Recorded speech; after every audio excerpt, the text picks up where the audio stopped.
একদল মানুষ এখন মিডিয়ার যুগ, ইন্টারনেটের যুগ, এক একটা কথা যদি এখান থেকে বলে দেই সবার হাতে হাতে, সবার কানে কানে চলে যায় মুহূর্তের মধ্যে, যে আল্লাহ পাকের রসুলের নামের সাথে যদি আল্লাহ পাকের নামের সাথে যদি আল্লাহ পাকের নাম উল্লেখ করা হয় তো এটা নাকি শিরক, এটা নাকি শিরক।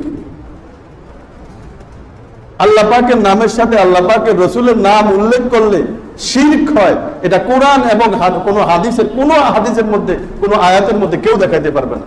মন গড়া আল্লাহ পাকের রসুলের নামের সাথে আল্লাহ পাকের নামের সাথে আল্লাহ পাকের রসুলের নাম উল্লেখ করা, পাশাপাশি উল্লেখ করা, এটা যদি শিরক হয়, শিরকের সম্পর্ক কিসের সাথে? শিরকের সম্পর্ক অন্তরের সাথে, দিলের সাথে, বিশ্বাসের সাথে।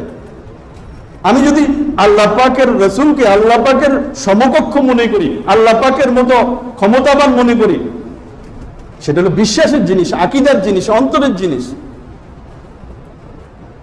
আর এটা হলো জিকির।